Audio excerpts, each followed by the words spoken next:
আমি তো প্রত্যেকদিন মাঠে যাই এই রাস্তা দিয়ে, তোমাকে প্রত্যেকদিন এখানে বসে থাকতে দেখি। তা তুমি কি, তোমাকে যদি যোগাযোগ করে একটা বৃদ্ধাশ্রমে পাঠানো যায়, যাবা বৃদ্ধাশ্রমে? সেখানে থাকবা? আশ্রমে? হ্যাঁ, মানে সেখানে খেতে দেবে, তোমাকে থাকার জায়গা করে দেবে, সব কিছু করে দেবে, থাকবা? কোনখানে? এখন আমি দেখি কোথাও যদি খোঁজ পাই তাহলে সেইখানে পাঠাবো তোমাকে। যাবা?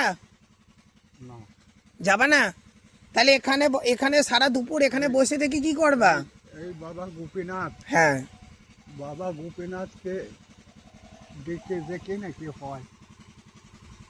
আজকে তো অনেক দিন থেকে তো বাবা একটা কথা বুঝেছে, সেবা করিস না, তা সেবা না করলে মরে যাবা তো। সেবা করিস না, তা মরে যাবা তো। সেটা তো আমি দেবো। বাবাই বলছে আমি দেবো। তুমি যদি কোনো আশ্রমে যাও আমি যোগাযোগ করে দিতে পারবো, যাবা?